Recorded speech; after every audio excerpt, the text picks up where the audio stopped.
महाडच्या सत्याग्रहाच्या काळात सुद्धा ती माणसं प्रसिद्ध होती. तेव्हा बाबासाहेबांची मित्रमंडळी होती काही कम्युनिस्टांची.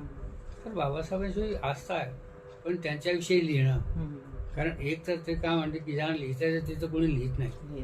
बाबासाहेब स्वतः काय म्हणाले की एक तर माझ्याविषयी कोणी लिहित नाही, लिहिलं तर चांगलं लिहित नाही.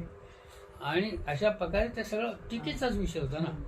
त्यामुळे त्यांच्यावरती लेखन करणं हे फार वेगळी गोष्ट होती.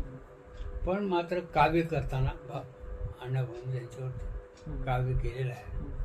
मला असं वाटतं की आमच्या एका मित्राने सांगितलं मला की त्यांचं एक जे वगनाट्य हे पाहायला बाबासाहेब गेले होते. तर काही लोकांनी विरोध केला की ते नाही आहे खरं, म्हणजे ती गोष्ट खरी नाही. फक्त ते जे स्थळ आहे ते जे सांगत होते यांच्या अण्णाभाऊ साठेंच्यावर ज्यांनी PhD केलं त्यांनी